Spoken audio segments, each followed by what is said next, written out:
All right, today we're talking about section 1.4, which is on functions. And we're going to talk about all different things about functions. We're going to talk about the domains and ranges, and we're going to talk about how to tell which relations are functions. So that means, first of all, I need to know what's a relation. And this is something you should copy down, the definition of a relation. What's a relation? Well, it's a set of ordered pairs. And that doesn't mean that it's like two numbers. It could be anything. If I write down a table of what I eat for dinner each night, and I say, okay, Tuesday night, I ate mac and cheese. Wednesday night, I ate cereal. Thursday night, I ate barbecue beef brisket. That doesn't sound like ordered pairs, but you can represent that in ordered pairs. So you can see how I'm doing it, right? Wednesday was cereal, and Thursday was beef brisket. So that's a relation. Now, that's a very small domain and a very small relation, very simple. My domain is all the x values, as you've known before. So my domain is all the days of the week from Tuesday through Thursday. And my range, well, my range happens to be the three things that I ate. Now, considering I don't want to eat more than one thing on one day, well, what if I did? What if, you know what? Let me add one more ordered pair to this. Wednesday, I also had ribs. Well, as you're going to find out in a minute, this is not a function. And so let me tell you what a function is. A function is a relation where every element of the domain pairs with exactly one element of the range. Ugly writing, I'm a math teacher. A relation where every element of the domain pairs with exactly one element of the range. A function is a relation where every element of the domain pairs with exactly one element of the range. Emmanuel, true or false, a relation is a function? What? You cut off. Dang. Okay, here we go. True or false? I wonder if I cut off on the video too. True or false, a relation is a function? Um, True, but it depends, right? The moment we say it depends, then it's false. It has to always be true. So false. False. Can you give me a counterexample? Um, a relation where every domain pairs with one element is a function. And that's true. That's just the definition. Do you understand what a counterexample is? Like if you say something is false and I ask for a counterexample, you have to give me one example that proves that you're right. It was false. So here's a counterexample right here. It's right on the paper. This is a relation that is not a function. Wednesday, I had two different kinds of foods. Does that make sense? Yeah. Every night I eat dinner. False. Give me a counterexample. Well, there was that one day you exercised and came home, took a shower, and forgot to eat dinner. There's your counterexample. See? So a counterexample works like that. Now, with functions, we like to talk about the Coke machine problem. And you guys have you guys gotten something from a Coke machine before? Yeah? Do you like it better when it takes bills or coins or credit cards? Credit cards are easiest, huh? So here's the machine, and this one has 6 buttons. And when we push button number 1, we get Pepsi. I'm sorry, you guys. I don't like Coke. This is button 2, button 3, 4. Button number 2 gives you orange. 3 gives you root beer. 4 gives you Pepsi, again, because Pepsi's popular, so, you know, it came up twice. And let's see what we got here. What does 5 give you? I don't know. You guys tell me. What does 5 give you? Alexia, what does number 5 give us? Give me another soda. Sprite. Sprite. And what's missing? I think we're missing Diet, right?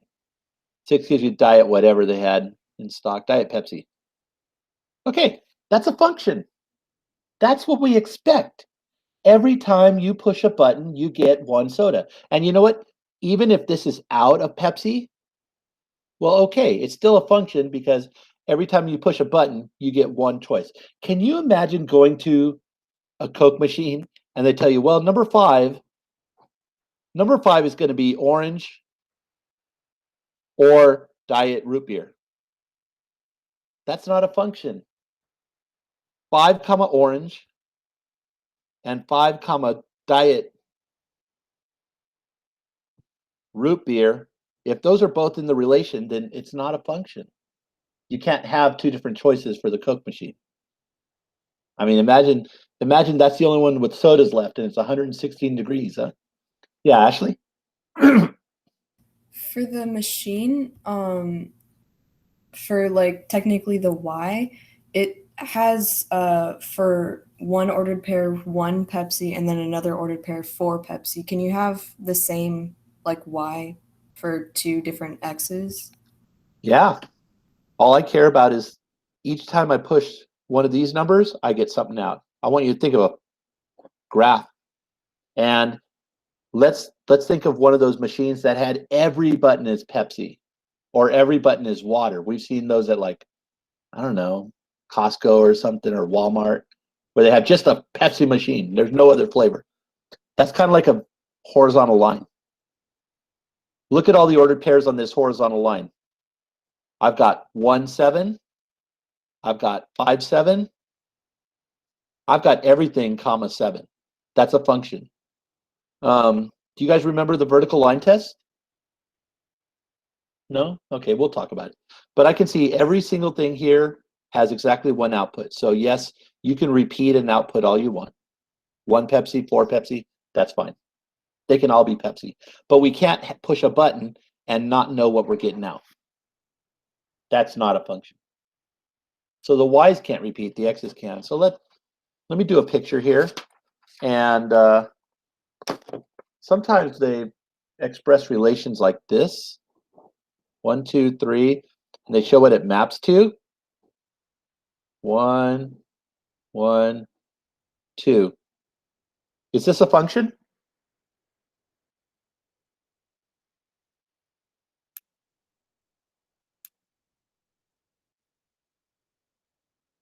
What's my domain, first of all?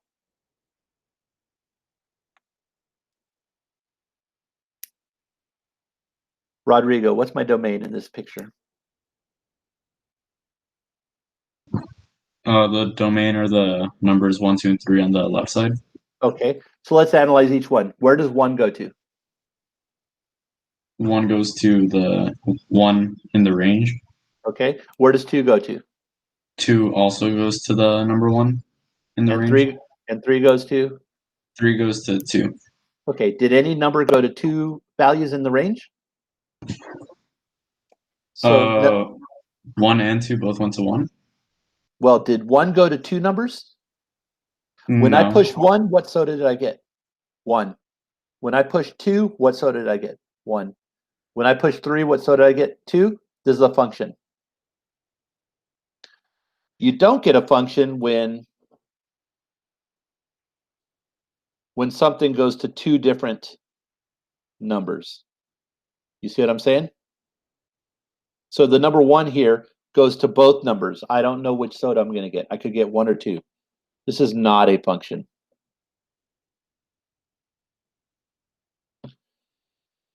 Okay. I'm going to write something incorrectly here.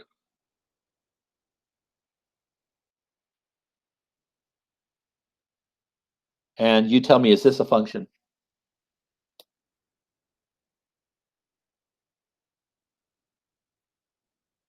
Is this set right here a function? The domain repeats. I mean, I know that's what your younger teachers always said. If the domain repeats, it's not a function. But what does 1 go to here? It goes to 2. What does 1 go to here? It goes to 2. We're not supposed to list the same thing twice in a set. So actually, this is the same set, and this is a function. So that's the idea with what is a function. A function is a domain where every member of the domain is matched with exactly one element of the range. Any questions? Now, our favorite way to represent a function is to do a graph. So if I have this function right here, I can do a graph, and it looks like this.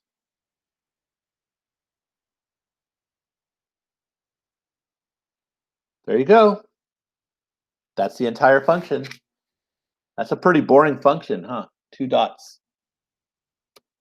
What about our other graphs we've been doing with all these lines and stuff?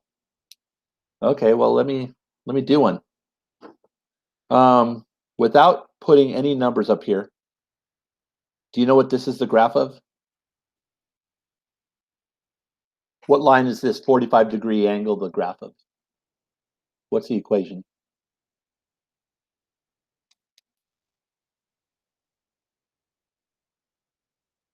Take a guess. Think about it for a second. Okay, if I told you, hey, I need to know what the equation of that is, that's all the info I have. What equation would you tell me?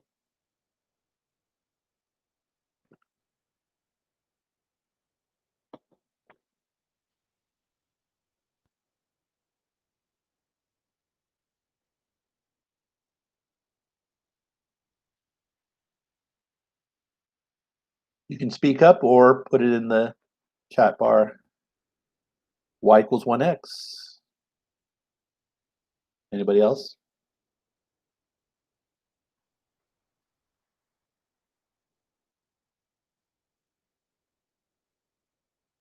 Kylie, how'd you come up with that?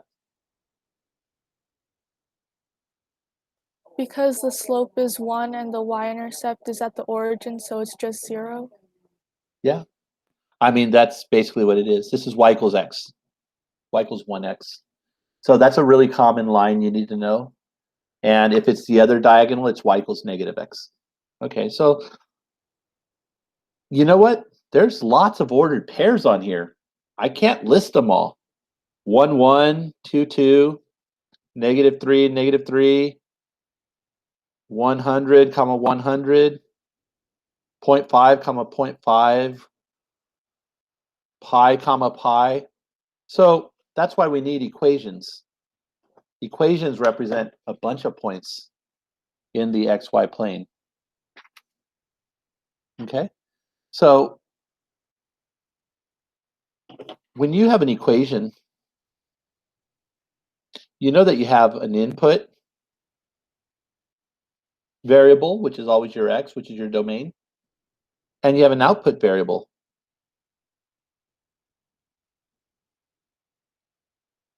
Your input variable is called your independent variable. Your output is called your dependent variable.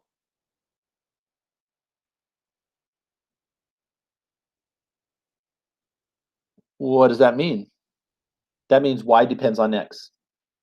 You got to tell me what x is first before I'm going to figure out what y is.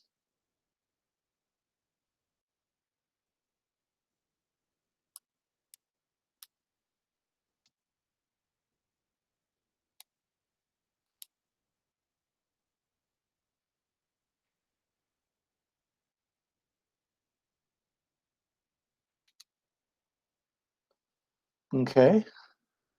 I'm going to change the page unless you tell me to pause. Anybody need me to pause? Okay, so we're going to look at two different things, and I want to see if they're functions or not, okay? Now, we'd like to get y equals, because if I put y equals, then I can see what y equals depending on x. So here's the first one I'm going to look at. Let's see if this is a function. Solve for y and ask yourself, if I put in a number for x, do I get 2 values for y or 1 value for y? If I put in 6, well, what do I get? I get the opposite of 36 plus 1, negative 35. Every value of x will give you 1 value of y. This is a function. But let's look at another one now. How about negative x squared plus y squared equals 1? Let's solve this for y. And watch what happens here. I'll give you a second to copy it after. Take the x squared across, and now square root. But what do you have to do when you square root both sides?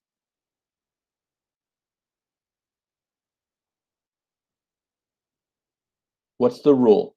When you square root both sides, what do you have to do? You can say it if you want. Plus or minus. Good. So I'm going to get plus or minus square root of x squared plus 1. Now look, just that plus or minus alone already tells you. If I put in some number for x, it's going to come out positive or negative. So like 0, 0 plus 1, positive, or 0 plus 1 and then negative. That's 2 answers. This is not a function. When you solve for y and you get 2 possible answers, it's not a function. When you solve for y and you get 1 possible answer, it's a function.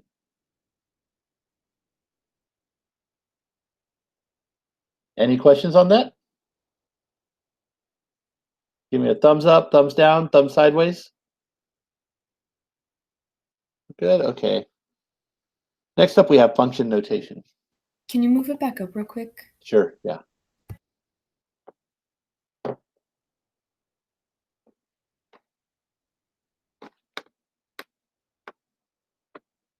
Okay, we're good? So next we've got function notation. And function notation is your f of x. Have you seen this before? Okay. F of x means the same as y. It's never f times x.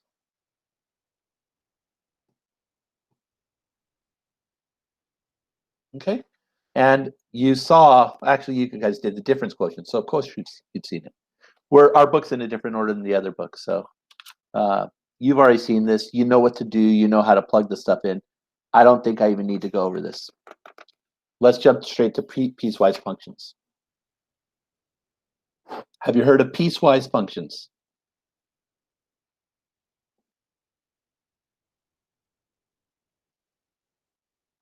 Piecewise functions.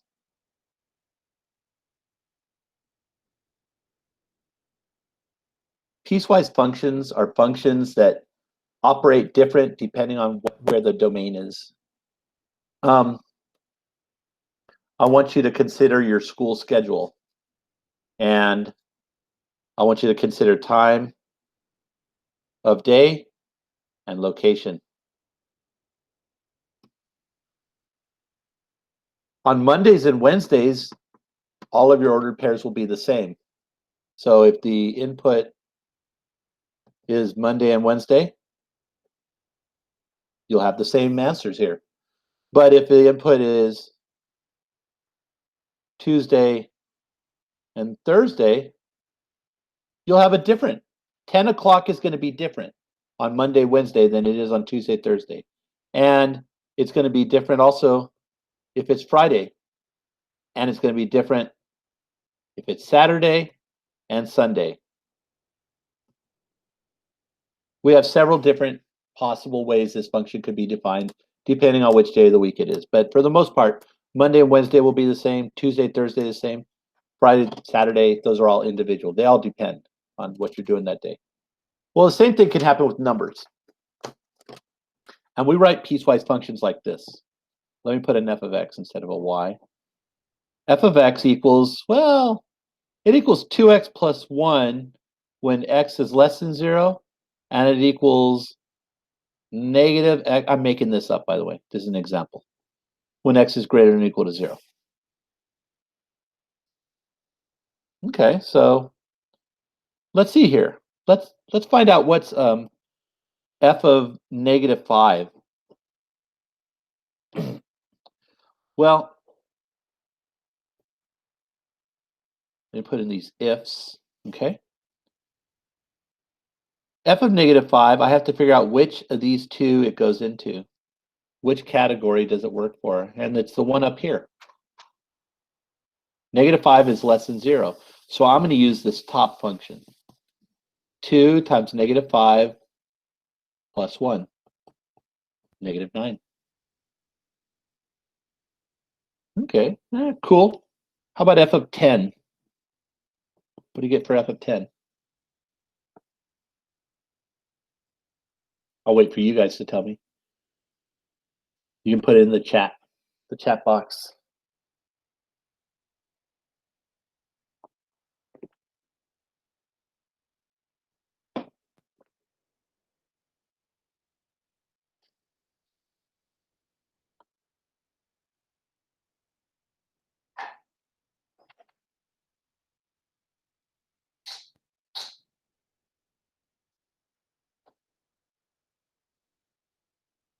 Luke, what do you think? I accidentally wrote down the wrong equation. Okay. So 10 fits into this category, right? So it's going to be the opposite of 10 plus 4, which is negative 6. And let's do one more. What's f of 0?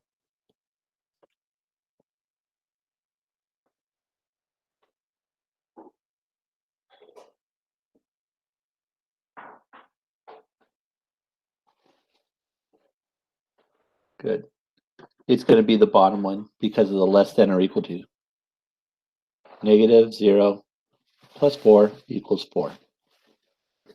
Okay, cool. Let's see how we graph this. Now, when we graph this, I developed this literally today. And you make a table. And I put this line right here, kind of, this is where my break point is with those two limits right here. There goes my mouse. Hang on a second. Okay, lost my page. Here we go. So this is my point where my zeros break. So I'm going to put a 0 here and a 0 there. And I'm going to go upwards 2 spaces, and I'm going to go backwards 2 spaces. And this is my area that's greater than 0. So this is going to be my y equals 2x plus 1 section. And up here is going to be my y equals negative x. I've got this backwards, don't I? Is that backwards? Greater than 0 is going to be negative x plus 4. Negative x plus 4. And over here is going to be 2x plus 1. So now you just plug things in and get values. So negative 0 plus 4 is 4. Negative 1 plus 4 is 3. Negative 2 plus 4 is 2. And you can see it's counting down by 1, the same as the slope. The slope is negative 1, and I can see it's going down by 1. I'm going to start at the top so we can do the same idea. 2 times negative 2 is negative 4, plus 1 is negative 3. 2 times negative 1 is negative 2, plus 1, negative 1. 2 times 0 plus 1 is 1, and it climbs by 2 every time. Now let's graph it. I'm going to have 2 different pieces.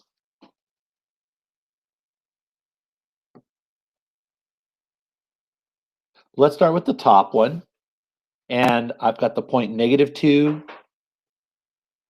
negative 3.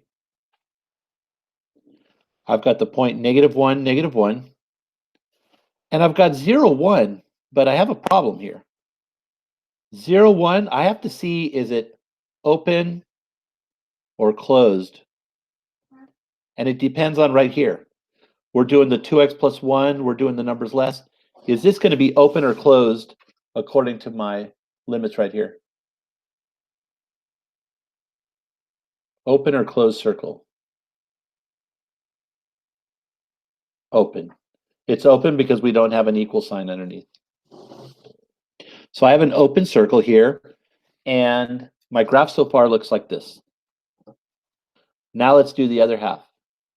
0, 4, and that's going to be closed because of the equal sign on that limit.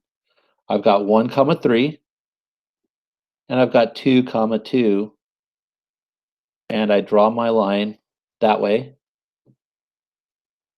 And there we go. We just graphed our piecewise function.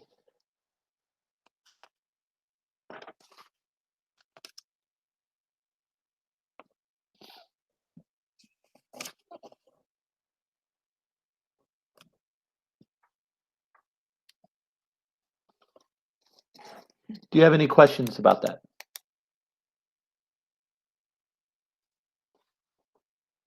Okay, you can go back and look at this again on the video to get explanation. You can also look in the book, or you can go to YouTube and type in graphing a piecewise function. And I'm sure they did it on there with lots of nice little colors and stuff. So overall, I don't think it's too difficult. But it can be more difficult. Can I give you guys a challenging one? Everyone nod their heads. Yes. Here we go. So let's do a more difficult one.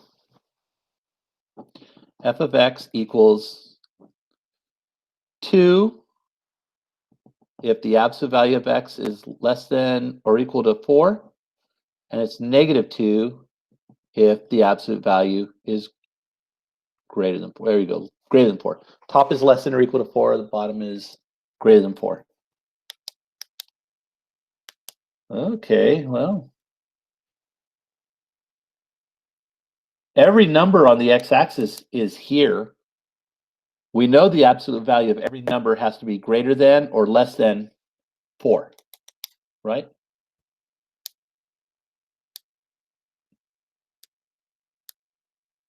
So the question is, where do we look? What do we do? Well, which numbers have an absolute value less than or equal to 4?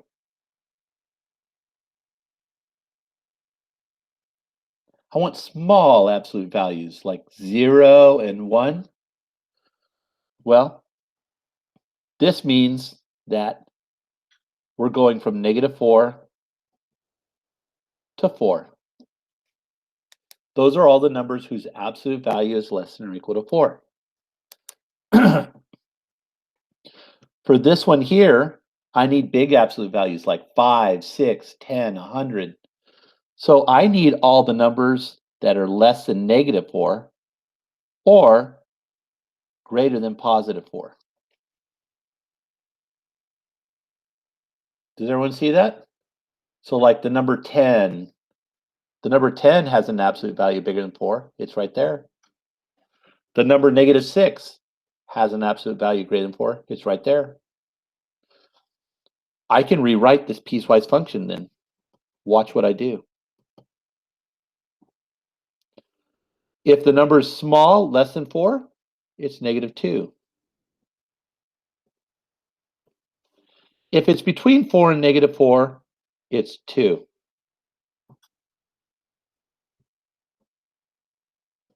And if it's bigger than 4, it goes back to negative 2.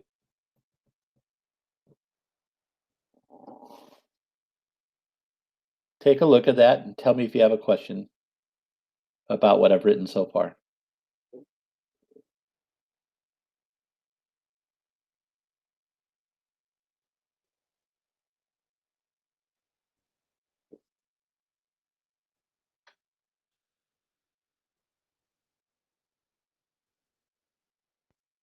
Do you get what I put here so far? Give me a thumbs up if you get it, thumbs sideways, or thumbs down.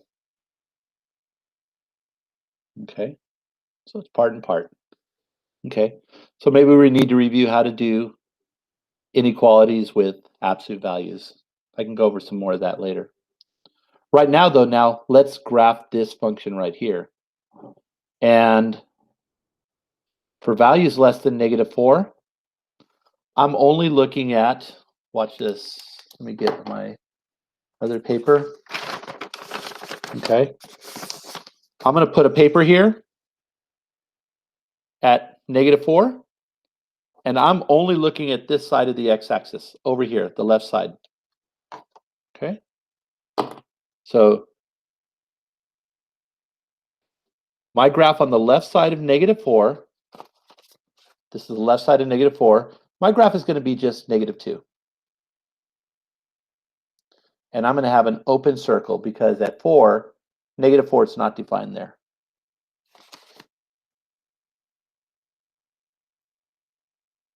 Okay. Now let's go to the numbers between 4 and -4.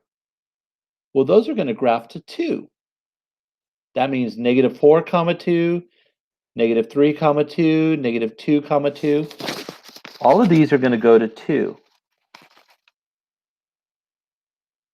And they're going to be closed circles because at -4, it's exactly 2. So here's this part of the function. For the bottom part here, it's the right side of 4. Open circle, graph to the right. And that's how you graph this piecewise function. I don't think you're going to have one this hard on your test. I mean, on your homework.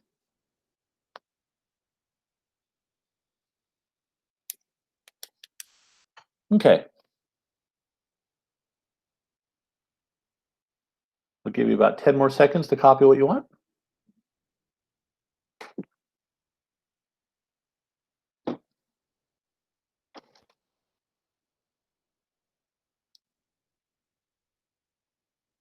Okay, here we go.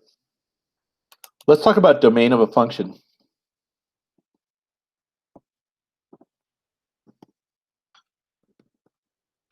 I know it's the x values. And I know if I have a function like this, I can plug in any number I want to for x. My domain is going to be all real numbers.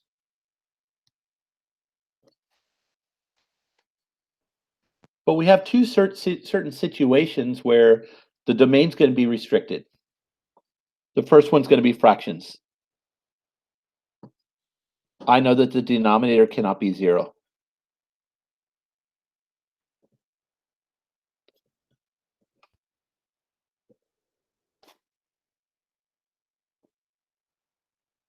So what if I have f of x equals 1 over x minus 2? What value can x not be? 2. 2. That means x cannot be equal to 2, and here's how you write your domain now in interval notation. We're going to go from -infinity to 2, but it's going to be a parentheses, union 2 to infinity. This is how you exclude 2. 2 is not part of the domain here because 2 is not part of this interval because the parentheses, and it's not part of this one over here. The other thing is square roots. Okay. What's under the square root can't be negative. So what's the domain of f of x equals square root of x minus 3? The next step I'm going to do is really important, so I want everyone to watch this real quick. Ready? Everyone's eyes on the thing? So for this one, to find out what the domain is, it can't be negative. That means it's greater than or equal to 0. Non-negative means you're at least 0. Now we just solve it. And I see x is greater than or equal to 3. My domain will be 3 with brackets because it's got the equal sign, comma infinity.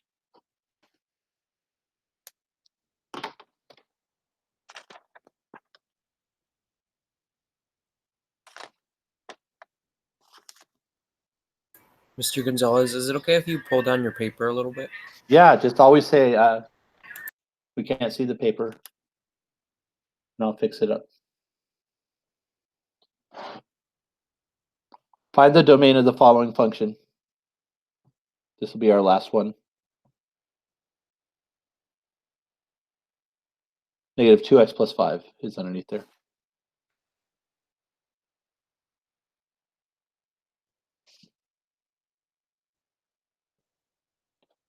So what do we do to find the domain? What's the first step? Let's do it together while you do it. You can tell me the first step and then keep going.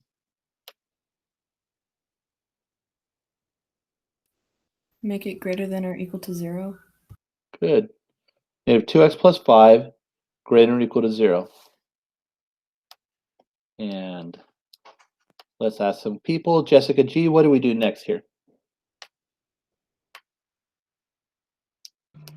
Subtract -5. Subtract the 5.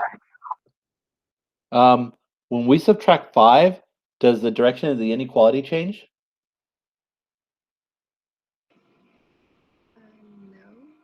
No. No. And we got to get x alone. So what do we do finally here? Byron, Divide both sides by what? by -2. And does the direction of the inequality change? Yes. Yes. When you divide by a negative, the direction of the inequality changes. And now we have to write x is less than or equal to negative or positive 5 halves. And that'll look like this. That means from negative infinity to 5 halves. While you finish copying the notes, I'm going to turn off the video.